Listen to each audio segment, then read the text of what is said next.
Tov. Alors, on va essayer ensemble, Bezrat Hashem. Okay.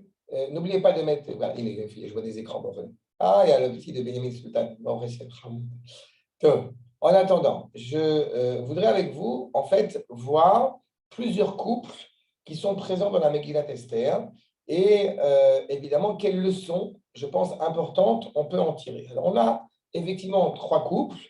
J'ai envie de dire 4, parce qu'il y en a un troisième qui est mis un petit peu à rude épreuve, si je prends le couple de Esther et de Mordechai en l'occurrence, mais disons qu'on a 3, 4 couples, à savoir Achashverosh et Vashti, Zeresh, enfin Aman et Zeresh, et on a Mordechai et Esther, et on a enfin Akadosh Baruch Hu et Am Israël.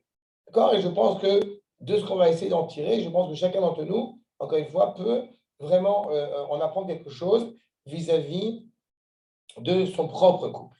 D'abord, les versets que vous avez devant les yeux, Gam Vashti. On se rappelle qu'au bout du compte, eh bien, le roi Achashverosh, n'est-ce pas, va demander à Vashti, la reine, qui elle aussi, entre parenthèses, a fait un michté totalement dépravé de son côté à elle, Gam Vashti, Asta Mishte Nashim Amalchut, Asher le Meler Achashverosh. N'est-ce pas? Elle a fait au bout du compte un michté de son côté, Achashverosh a fait un michté de son côté.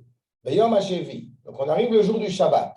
Ketov Lev Amelech. Beyahin Amar. Il est totalement sous, en état d'ébriété, n'est-ce pas, avec ce vin qu'il a ingurgité. Shivat Asarissim, ces 7 conseillers qui étaient conseillés, chaque jour était un conseiller au bout du compte qui le servent. Ameshartim et Penei Amelech Achashverosh, Leavi et Vashti Amalka. Ils ont l'obligation d'amener Vashti, la reine, devant le roi, Ifnei Amelech, Becheter Malchut, avec une seule chose à sa tête, eh bien, une couronne, sans rien d'autre à part cet apparat.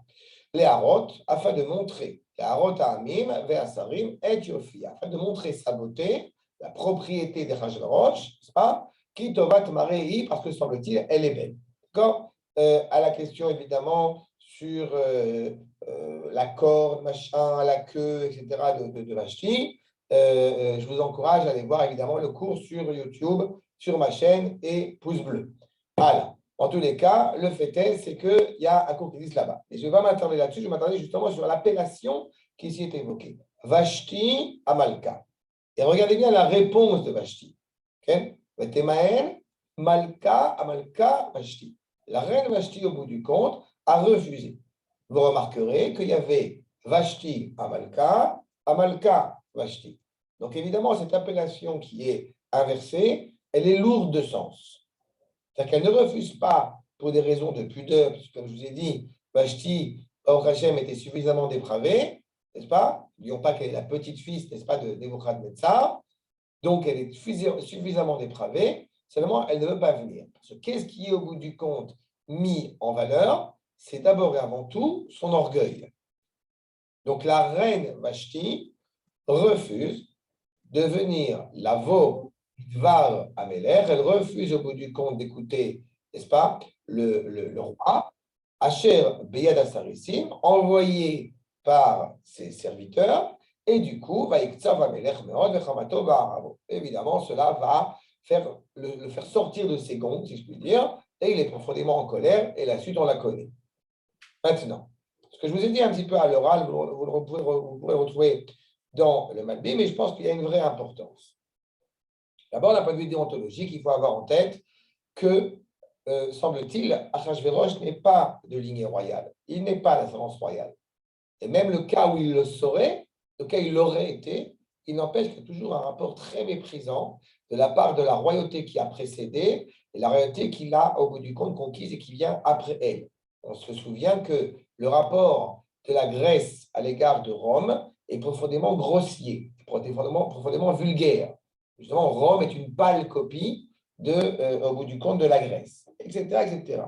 La Perse, elle apparaît, n'est-ce pas, en l'ordre des 4 royaumes. Elle apparaît après la Babylonie, donc automatiquement, les Bavlim ont vraiment un rapport profondément méprisant à l'égard de la Perse. Mais il n'empêche que dans le cas où justement il n'est pas un roi, il n'a pas, au bout du compte, agi dans une mesure réellement pour asseoir son royaume uniquement, ou plutôt il a agi pour asseoir son royaume. On se rappelle du verset au début de la Megillah, Be'aroto et Gvod Oshro. Son objectif, comme on le dit en yiddish, chouf Unoyenes.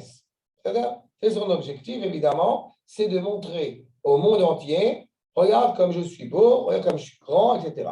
Et quand on va lui demander, et ta femme, il va répondre, look the ring. Comme dans la vérité, si je mens. Aval. Le fait est, c'est que c'est exactement la problématique. Il a mis, malheureusement, encore une fois, comme valeur primordiale, son orgueil personnel. Face à lui, il y a aussi, encore une fois, un ego surdémesuré. Vous comprenez que si on replace ça, encore une fois, dans le cadre du couple, eh bien, avoir deux égos surdémesurés quand il y a un désaccord dans un couple, c'est ce qu'on appelle aller la tête dans le mur. Ou la tête dans le mur, ou éventuellement couper la tête de sa femme. N'est-ce pas? Mais, encore une fois, rien de bon ne peut sortir de cela. Comme a dit il y a quelques années déjà Laura Wagner, quand au bout du compte un mari est violent, alors il y a plusieurs possibilités. C'est où on appelle la police, ou on demande à la femme d'apprendre le karaté. Dans tous les cas, il est évident qu'une réalité pareille n'est pas envisageable. Okay? En tous les cas, cette violence qui va en sortir, je répète, elle prend sa source dans le problème de l'ego. Et ça, c'est quelque chose qui, malheureusement, j'ai envie de dire, est très actuel dans notre génération, parce que, encore une fois, les jeunes couples qui se marient ne saisissent pas, ça s'apprend, et c'est fondamental de bien saisir le fait que vous n'êtes pas deux, au bout du compte, entités isolées, mais vous êtes, au bout du compte, ce que vous constituez, ce que vous construisez, vous êtes une entité à part entière à deux facettes. Comme j'ai mal rappelé, 1 plus 1 égale 1. C'est ça l'objectif du couple. Donc, quand on va prendre au bout du compte des décisions, quelles qu'elles soient, bonnes ou mauvaises, elles doivent être prises dans le cadre du couple, dans la valeur du couple. Ce n'est pas Achashverosh qui décide et Malka qui doit abdiquer ou qui doit coopérer, et c'est pas Vashti qui doit au bout du compte abdiquer ou coopérer. Non, c'est le couple qui, dans son entité au bout du compte, eh bien, doit réfléchir ensemble. Quand on fait justement un michté, alors on ne fait pas un michté pour les hommes, de l'autre côté un michté pour les femmes. Et même si, le cas échéant, il y a deux activités séparées, mais il n'empêche que ces deux activités séparées prendront leur source dans une discussion, dans une cohésion que le couple a construite. Alors, autre solution qui est évidemment possible, n'est-ce pas? Je vous ai dit, ce que je vous dis à l'oral un petit peu, encore une fois, la matérialité malheureusement, qui les a amenés à de telles impies, à de telles choses absolument dramatiques. Alors, on a un autre couple qui existe, c'est évidemment Aman et Zeresh. Là, pour le coup, il y a une vraie association. On n'a pas deux êtres distincts l'un de l'autre, on a deux réalités qui vraiment fonctionnent à merveille ensemble. Exemple, quand justement Aman revient du palais en pleine nuit, n'est-ce pas, de Achashverosh, et qu'il voit que Mordechai, justement, n'a pas bougé un sourcil devant lui. N'est-ce pas? Il revient, il est tellement en colère, on connaît que la colère, eh bien, Motsia et Adam Inaolam, il est en colère, et il a besoin d'être rassuré. Il a besoin d'être au bout du compte, pareil, le même orgueil qu'on a trouvé chez Achashverosh, pour le coup, on le trouve aussi chez Aman, avec une seule nuance, c'est que justement, Zeresh collabore pleinement. Je permettrai aussi une allusion intéressante, c'est que le nom Aman nous fait remémorer la manne qu'on a reçue dans le désert. N'est-ce pas? Ça veut dire quoi? Ça veut dire que la manne dans le désert, la vie al-Favdalot, c'est un pain, comme on a coutume de l'appeler, c'est un pain céleste. Un pain céleste, ça veut dire qu'au bout du compte, il n'a qu'une seule finalité, nous habiliter, nous rendre capables de pouvoir recevoir la Torah en son temps. Donc il est riche, il n'est pas vide de sens, il est vide de réalité matérielle. Eh bien, Aman, le personnage Aman, est exactement l'inverse. Il est vide, si je puis dire, de dimensions spirituelles. Par conséquent, il a besoin d'être rassuré dans son orgueil, dans son statut dans lequel il se trouve. Ainsi, le verset nous dit Vaïtapak Aman, Yavo El Beito, Vaïshlach Vayavet Oavav, Zetzeresh Ishto. Et donc, il part, enfin, il envoie que rechercher justement donc ses conseillers, ceux qui l'aiment, il n'a pas dit ses conseillers, ceux qui l'aiment, et sa femme Zeresh, qui elle aussi arrive. C'est très intéressant que ceux qui l'aiment, ça aussi, quand une personne a évidemment beaucoup de pouvoir, tout de suite elle est aimée. Ce qui sera moins le cas par la suite quand il sera justement moins aimé. Alors soudain, il n'y a plus beaucoup d'amis. Là encore, problème supplémentaire qu'il faut comprendre dans cette association justement de ceux qui sont les réels amis ou les réels proches dans votre couple. D'accord? Je passe mon temps à dire, au risque de ne pas me faire que des amis justement pour le coup, et on est très prudent quand on ramène des gens chez soi. C'est pas vos amis, comme vous le savez, sont des amis du couple. Ce ne sont pas des amis de l'individu. Et c'est très important de constituer aussi cela. Il n'empêche que sa femme, qui est donc présente aussi, et il éprouve le besoin, justement, il s'appelle la Maman, et Kvod Oshro, et Rov Banav. Je vous pose la question, encore une fois, dans les parallélismes que je vous permets de faire. Quelqu'un arrive chez vous, vous avez invité quelqu'un chez vous. Il y a une mode, qui est très israélienne d'ailleurs, c'est que quand la personne est invitée chez vous, d'abord, on lui fait faire le tour du propriétaire. Je vous pose la question, pourquoi? À quoi ça sert? Ou c'est par orgueil personnel et donc c'est un problème, ou alors c'est, au bout du compte, pour lui montrer les différentes pièces où il doit aller. S'il y a une pièce que vous devez montrer à votre hôte, c'est la salle d'eau, et éventuellement la chambre, c'est la prévue de dormir. Le reste, encore une fois, n'a aucune utilité. Et bien, justement, comme toute sa grandeur, elle n'est que matérielle, j'ai même un proche de ma famille, un Israélien, qui m'a dit qu'il y a quelque chose qui est très à la mode dans certains milieux israéliens, c'est non seulement tu présentes tous tes endroits où tu es, où, ta maison et les différentes pièces que tu as chez toi, mais tu parles aussi du prix des différentes choses que tu as achetées. Tu as vu mon fauteuil, 13 000 shekels. La bombe, 13 000 shekels. Le lit, 15 000. L'armoire, 12 000. Je ne sais pas quoi. Là, on est dans le grand n'importe quoi. Mais certaines personnes ont besoin de ça pour être rassurées. Elles ont eu un affront qui a vexé leur orgueil. Par conséquent, elles ont besoin de ça. Et justement, celle qui est à l'écoute, n'est-ce pas? Quand la chère dit Lo Meler, la chère Nassor, Al Asarim, Vavda Meler. Je suis quand même quelqu'un d'important, je ne suis pas n'importe qui. Je peux encore une fois un parallélisme. On a des gens qui viennent vous raconter une histoire qui leur est arrivée, une histoire peut-être parfois complexe, difficile, ardue, et ils n'attendent qu'une seule chose, c'est que vous leur disiez combien vous êtes d'accord avec eux. Et porter un jugement sur telle ou telle réalité n'est pas du tout une mince affaire.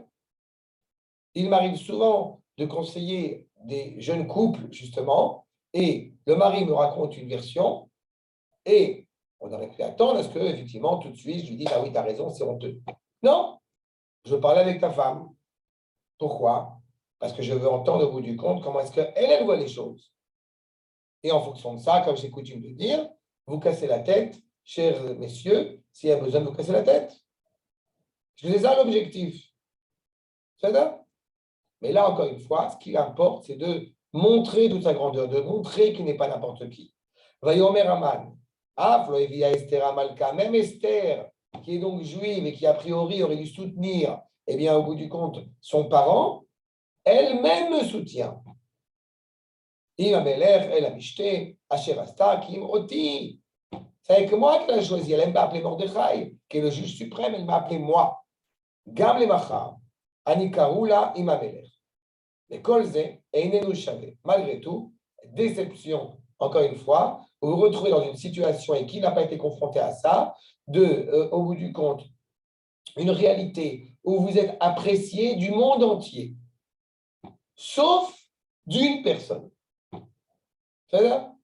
Il y a Elon Sevan qui est là, alors je peux permettre de remémorer cette anecdote. Il y a une fois un juif, il y a une personne qui cherchait quelqu'un qui était spécialiste dans la pensée de Manitou. Et il y a une personne qui répond et qui dit je connais quelqu'un, je ne sais pas s'il est space de Manitou, mais l'écouter, ça vaut vraiment le coup, et c'est très proche de Manitou, sa pensée. Bon, cette personne qui a écrit ça, et c'est gentil, parce que c'est de qui elle parlait, c'est de moi qu'elle parlait. Et quand, au bout du compte, je lui ai dit, c'est très gentil, Todarava, mais je ne suis pas spécialiste de Manitou, mais merci pour cette gentille, délicate remarque. Bref, il y a quelqu'un qui a répondu sur le Facebook en disant, mais je le connais, alors que c'est pas vrai, vous ne connaissez pas, mais bon, peu importe. C'est un élève du Rav Aviner, qui n'est pas une honte, mais je ne suis pas un élève du Rav Aviner, en l'occurrence, qui ne le savent pas, je m'efforce d'être un élève du Rav Zeni. Et au bout du compte, c'est pas vrai, il n'a jamais étudié avec Maïtou, il ne connaît rien, etc. Bon, c'est pas très gentil, quoi. Et chez où j'ai l'occasion de rencontrer le Rav Shlomo Zini. C'est-à-dire que peut-être d'entre vous le connaissent. Et je lui explique cette histoire, parce qu'il me trouvait très. Le Rav Shlomo, j'ai le privilège qu'il aime bien, donc c'est sympa. Et au bout du compte, quand je lui explique cette histoire, en lui disant à la personne en question, il me dit, laisse tomber, c'est un chamor. C'est-à-dire, quelque part, j'étais content de savoir qu'un Talmid Chacham, ton envergure du Rav Shlomo, me donne comme ça ce passe-droit. Et au moins, encore une fois, je savais où j'étais. Mais c'est jamais agréable. Et on a tous été confrontés à ce genre de réalité. C'est ce que te dit Avdil Aman, c'est qu'au bout du compte, dans sa relation, encore une fois, avec toute cette richesse, toute cette candeur, toute cette aisance dans laquelle il vit, tout ça, à ses yeux, ne vaut rien, parce qu'au bout du compte, eh bien, il n'est pas reçu, il n'est pas perçu à sa juste mesure par Mordechai. Et celle qui va donc lui conseiller au bout du compte et de lui rentrer dedans, c'est Zeresh. Matomerlo Zeresh, Ishto, on insiste encore une fois, Ishto, les Kol Ohava, Yasu, Etz, Gavoa, Chamishi. D'abord, on marque encore une fois, c'est Tomerlo, c'est un singulier. Alors qu'on aurait dû dire éventuellement, Vayomrulo, Zeresh, Ishto, et Kol Ohava. Non, parce que l'idée, encore une fois, provient de la femme. On sait pertinemment que quand Rashi rappelle il y a quelques semaines, quand on parle justement du fait que Machashefa soit au bout du compte une sorcière et qu'on dit qu'il n'y a pas de sorcier masculin, et Rashi rappelle que les femmes ont un talent un petit peu de sorcellerie. Alors, ce n'est pas pour traiter les femmes de sorcières et surtout pas au sens où on le donne en français, mais il est clair, et ça permet de rebondir aussi là-dessus, que quand nous dit les Rachaïm, une sadéquette épouse un rachat, eh bien, le rachat devient sadique. Mais à l'inverse, quand un sadique épouse une femme réchaïte, alors, Davka, il y a des gens qui deviennent rachats. C'est-à-dire que la femme, elle a aussi un talent constant pour essayer un petit peu d'aiguiller la vie de son couple. Donc, dans cette unité, encore une fois, de cohérence, de conseil entre l'homme et la femme, il est certain, et vous le savez, Ishto Ezer Kenegdo. Elle est là au bout du compte pour l'aider, mais elle doit être clairement quitte à être contre lui, si justement, eh bien, c'est une aide précieuse. On se rappelle du don de la Torah, Ko Tomar les bêtes Yaakov et Tagel et Israël. Tomar, c'est pour les femmes. Tagel, c'est pour les hommes. Une parole douce, agréable, délicate, va être adressée aux femmes. Pourquoi? Parce que si les femmes acceptent la Torah au bout du compte, elles vont pousser leur mari pour aller au Beth Midrash.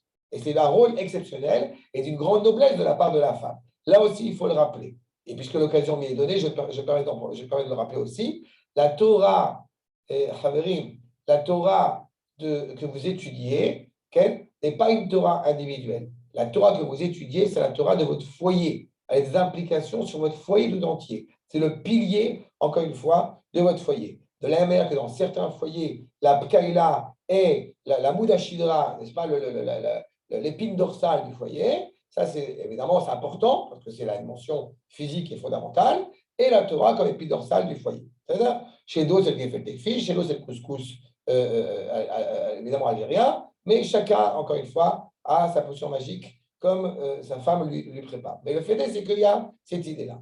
Donc, au bout du compte, effectivement, eh bien, elle aussi va tomber, va trébucher, parce que d'abord et avant tout, elle était profondément mauvaise, et plutôt que d'influencer son mari en bien, va faire exactement à l'inverse. Regardez justement le Midrash, il y a Atztola, c'est elle qui l'a poussé à faire ce pieu. Ishto, le Sarato, qui n'a full tipo les fanav. Au bout du compte, il va tomber devant lui, mais la Mech Aïta Ishto, Aruma Mikol Chochma. Elle était encore une fois beaucoup plus rusée que tous les sages qui étaient encore une fois autour de lui.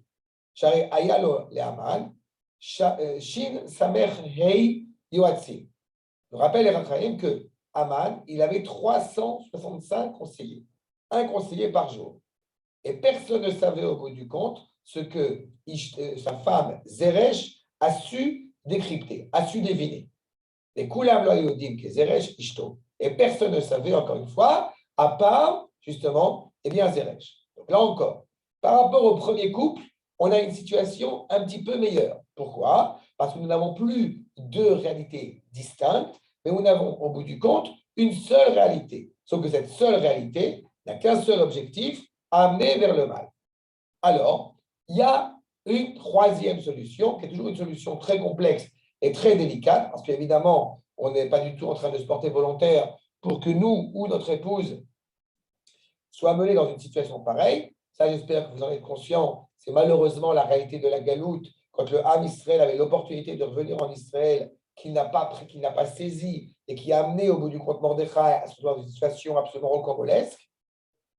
Et Esther, d'autant plus que c'est vraiment terrible, mais il y a une sorte de cohésion dans leur couple avec cette difficulté, avec cette douleur. Il y a un don de soi, il y a une humilité. Ce qui est fondamental, comme j'aime à le rappeler, encore une fois, l'essentiel n'est pas encore de se regarder dans les yeux quand on se marie, mais l'idéal, la prière que nous formulons, c'est qu'on puisse regarder tous deux dans la même direction pendant des années et des années.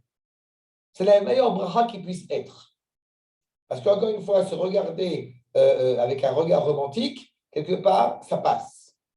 Mais être convaincu, être conscient que nous avons réellement l'une comme l'autre, et bien au bout du compte, un cheminement qui nous mène tous les deux vers quelque chose d'authentique et de cohérent, il n'y a rien de plus exceptionnel. Et là, évidemment, on a un exemple extrême, puisque, comme vous le savez, comme dit le verset, l'akra Mordechai lo les bat, et que le Midrash va nous dire pas les bat, mais les bait, c'est Barashi, lo les bat, rapportez-nous le jour, les beit d'Aïcha. Alors, il y a toujours une discussion, est-ce qu'effectivement c'était sa femme ou non? Il n'empêche qu'il y a une relation, encore une fois, très forte entre Mordechai et Esther. Et dans cette réalité-là, tous les jours, Bechol Yom, Vayom, Mordechai, Mitalech, Lifnei Chatzer, Beit Anashim. Tous les jours, il va prendre soin de demander qu'est-ce qui se passe avec Esther. Esther qui, évidemment, pas une seule seconde a oublié ses valeurs juives dans sa consommation, dans sa manière de se tourner vers Akash Baruch Hu, dans sa pureté, dans son humilité, n'est-ce pas? Mais il passe son temps, encore une fois, à aller voir Esther, n'est-ce pas? Et Shalom Esther, Oumé et Asaba. Qu'est-ce qui va se passer au bout du compte entre eux? Regardez ce que nous dit Rabbi Tzadok de Lubli. Kol Ouma.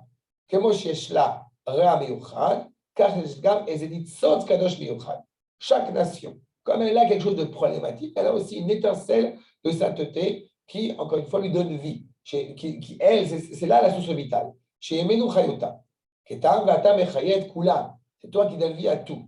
Delou Lechen, Keloaya. Si elle n'est pas ça, encore une fois, l'homme n'a pas d'existence, ne peut pas exister. Le Chayut d'Hachem Barach, Vadayu Davarto. Cette vitalité, eh bien, il appuie justement d'Akash Baruch Hu. Malzé ou Agalout, l'Iklot Oto Davartov l'Israël. Ce qui se passe justement en exil, c'est ce qui permet vraiment à puiser, à voir la grandeur magistrale d'Israël. En dépit de cette situation terrible, nous dit dans la Maseret Megillah, n'est-ce pas? Lo ma'astim velo galtim lechalotam. Jamais au grand jamais, Akash Baruch Hu, au bout du compte, t'abandonne. Même dans cette situation absolument terrible dans laquelle l'âme Israël peut se trouver, eh bien, j'ai mis devant eux ces deux personnages fondamentaux qui vont sauver le peuple juif, qui sont encore une fois la quintessence, l'étincelle du peuple juif, en la personnalité de Mordechai et de Esther. Tout cela dû à des choses très importantes. Un, Maseret Megillah, Besachar Tzniut Shaita Ba, la pudeur qui existait chez Esther. Elle ne parle pas pour ne rien dire, elle ne parle pas d'ailleurs tout court. On se rappelle de la pierre de Binyamin, qu'elle yashp, jasp, yeshpe. Ce n'est pas qu'elle n'est pas capable de parler, c'est qu'elle parle juste au moment où justement cela est nécessaire. Que ce soit elle comme ce soit lui. Ce don de soi, bilatéral, mutuel, de l'un vis-à-vis de l'autre, c'est ce qui nous permet de nous remémorer eh bien, le lien qui existe justement On se rappelle de Esther qui, le chiffre 127 provinces, comme Sarah et Méno, eh bien, on se rappelle aussi que Sarah, justement, le rapport entre Sarah et Abraham Avinu, à savoir que quand Abraham Avinu s'adresse avec Sarah, n'est-ce pas, Achoti At, Imri ni Imrina, Achoti At. On apprend ici, grâce à Maïtou, un enseignement fondamental, c'est le rapport qu'on entretient avec son épouse. Le rapport qu'on entretient avec son épouse est à la fois donc, ce rapport d'épouse à époux, mais aussi un rapport fraternel. Ma femme est ma sœur. Je n'ai pas dit que ma sœur est ma femme, mais ma femme est ma sœur. Et dans ce rapport fraternel, justement, eh bien, se développe une cohésion, une unité entre l'homme et sa femme. Regardez ce que dit Manitou. Les derer Sheba Avram et Mevakesh, pardon, l'iftoret Bayat Ara'av. C'est ça qu'il va enseigner au bout du compte, et Marachem Baolam. Il descend en Égypte à cause de la famine, mais pas spécifiquement une famine physique, plutôt une famine spirituelle. Le monde ne sait pas se comporter, ne sait pas avoir un rapport avec leurs épouses respectives, autre que comme un objet, ce qui n'est évidemment pas le choix de la tradition juive. Ni chez Achashverosh, ni chez Haman. Non, c'est un rapport dans la dignité, qui est la fête de Hashem à Amiti, afin de diffuser justement cette parole d'Akadosh Baruch Hu authentique. Avram et Sarah, chayavim le'alot et ramat hazugiyut shelahem. Ils doivent élever le niveau de leur couple, la vitalité, le lien, encore une fois, de ce couple. Mi'arama anochechit, shel ish ve'isha, de ce qui est évident, de ce qui est limpide, j'ai envie de dire, ce rapport de homme à femme, d'époux, de mari à femme, à épouse, les ramas Chadasha, c'est Ach Achot. Dans cette dimension de Ach et de Achot. J'insiste aussi sur le fait que quand on dit Achoti dans Michelet, justement, eh bien, Achoti At, il ne s'agit pas de la femme, mais il s'agit de la Torah. Et on voit bien, encore une fois, avec ce que j'ai évoqué à l'instant dans Tzidkat Hatzadik avec Rabbi Tzadok et les propos de Manitou, que, évidemment, c'est le ciment qui va cimenter ce couple de manière authentique, de manière cohérente. C'est justement parce qu'il y a ce rapport, ce respect, encore une fois, de la Torah. Ce n'est pas hasard si la Shekhinah, l'occasion de le rappeler, ce n'est pas hasard si la Shekhinah est féminine, parce que justement, il doit y avoir ce rapport, encore une fois, de respect profond à l'égard de son épouse. Dans ce rapport, une fois de plus, dans ce rapport de dignité de l'un pour l'autre dans son don de soi. Alors, sans aller dans cet extrême, évidemment, qui a fait que Esther, malheureusement, ne peut plus revenir vers son mari, il n'empêche qu'il y a le quatrième couple que je n'ai pas évoqué, c'est le couple d'Akadosh Baruch Hu et d'Am Israël. Et le couple d'Akadosh Baruch Hu et d'Am Israël, si vous vous rappelez, dans le don de la Torah, quand justement Akadosh Baruch Hu a donné la Torah au Am Israël, il s'est engagé en lui donnant tel, après l'acceptation de Am Israël à recevoir la Torah, il s'est engagé au bout du compte pour ne pas pouvoir répudier son épouse Israël, à lui donner la Torah avec violence.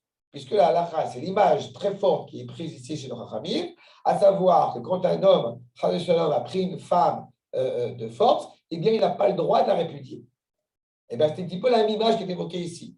C'est-à-dire qu'il y a un lien très fort qui est inaltérable, qui est inéluctable entre Akadosh Baruch Hu et Am Israël, malgré tout. Et ce sont deux facettes, encore une fois, qui se retrouvent. Regardez, nous avons terminé avec les propos du Rav Yehuda.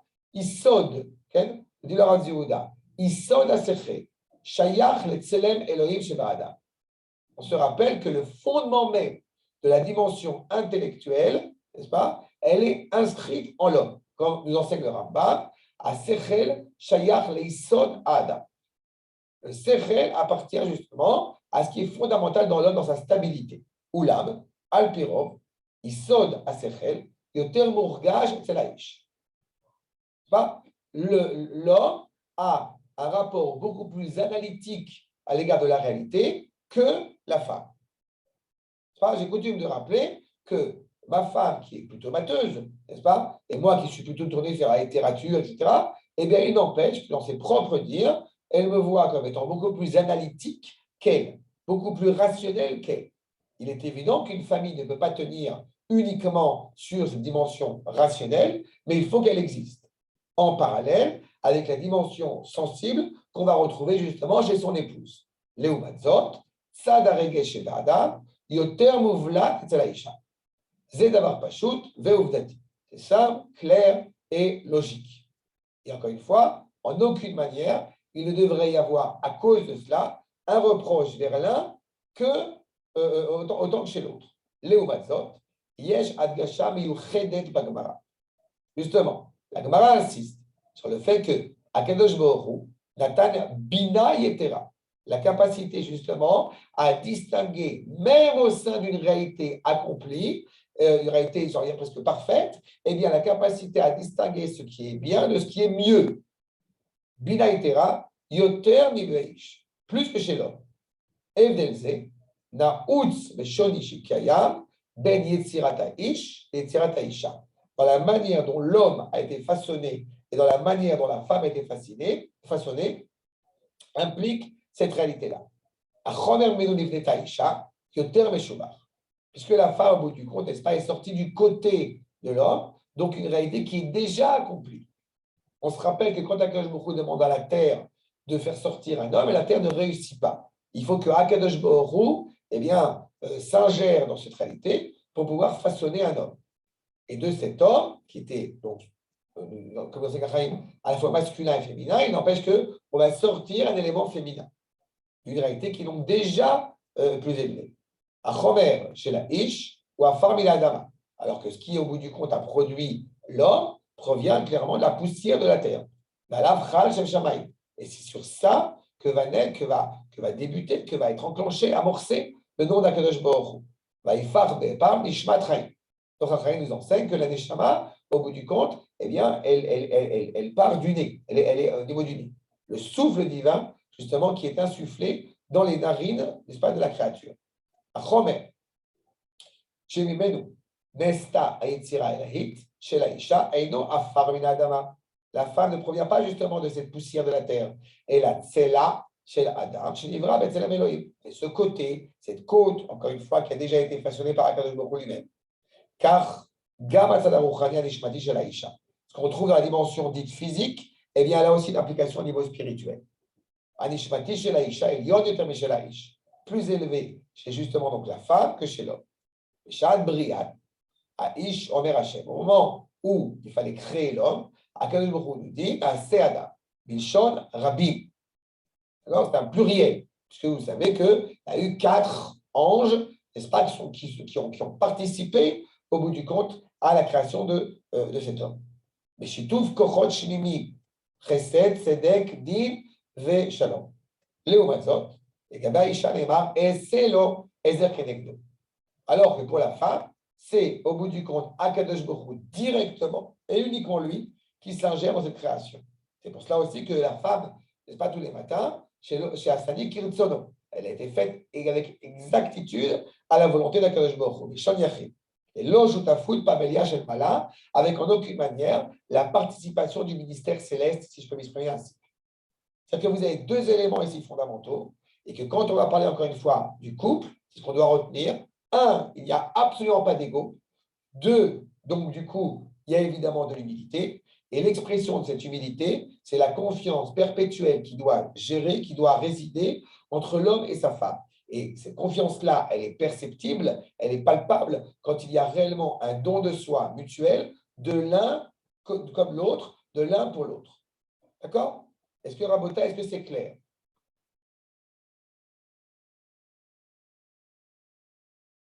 C'est clair. Donc il n'y a pas de question. J'ai une question grave. Bechavod.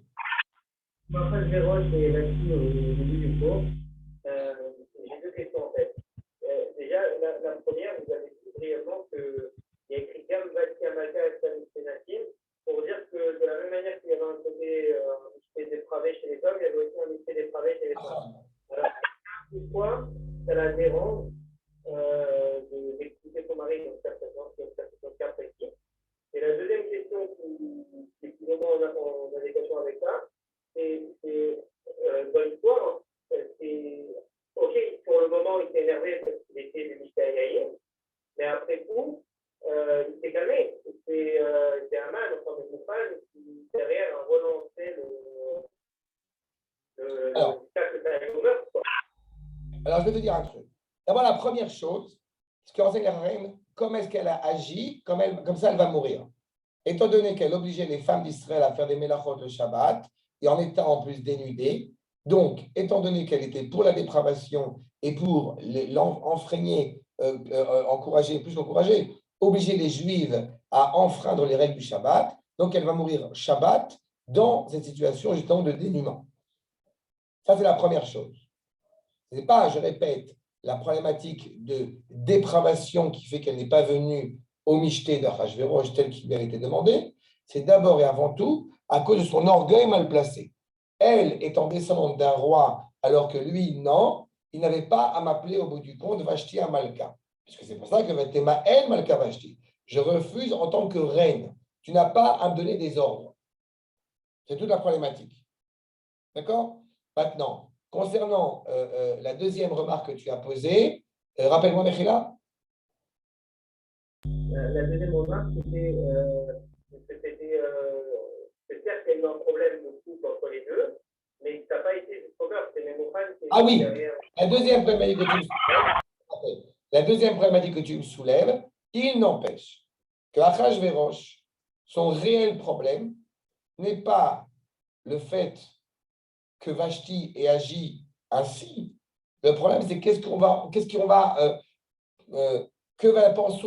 vont penser les gens. D'accord? Le qu'en dira-t-on? Tu remarqueras que quand il y a effectivement plusieurs conseillers et que personne n'ose ouvrir la bouche réellement, il n'empêche que pour le convaincre de la justesse de tuer Vashti, il faut lui dire que ton royaume est en danger. Il y a un nom en français pour ça. Ça s'appelle narcissisme compulsif. D'accord? Achashvérosh est un narcissique compulsif. La seule chose qui l'intéresse, qu'il fasse le bien autour de lui ou qu'il fasse le mal autour de lui, c'est qu'est-ce qu'on va penser de lui. D'accord? Mais pourquoi il n'a pas pensé lui-même à ce Vashti? Pourquoi c'est même Mohan qui lui a touché à l'oreille, entre guillemets? Là, c'est une grande question. La question que pose le Rachaim, si Achashvérosh était quelqu'un d'intelligent ou de bête.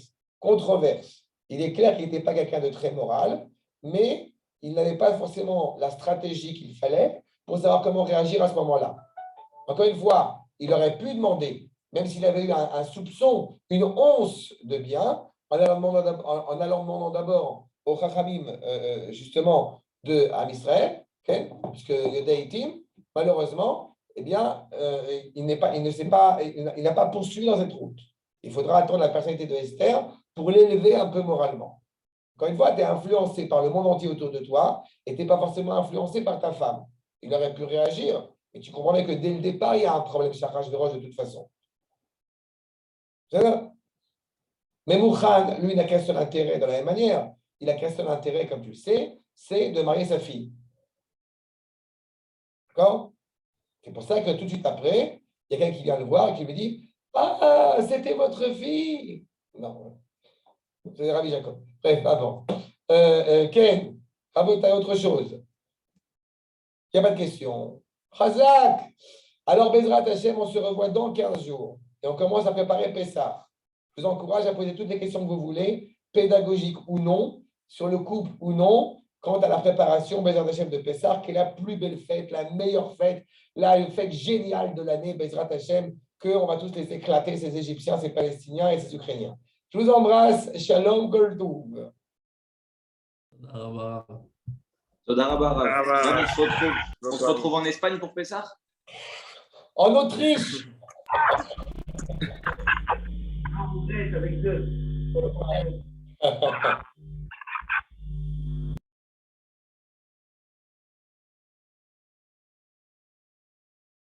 Non. Qu'est-ce qu'il me fait? Ah, il faut que je fasse comme ça.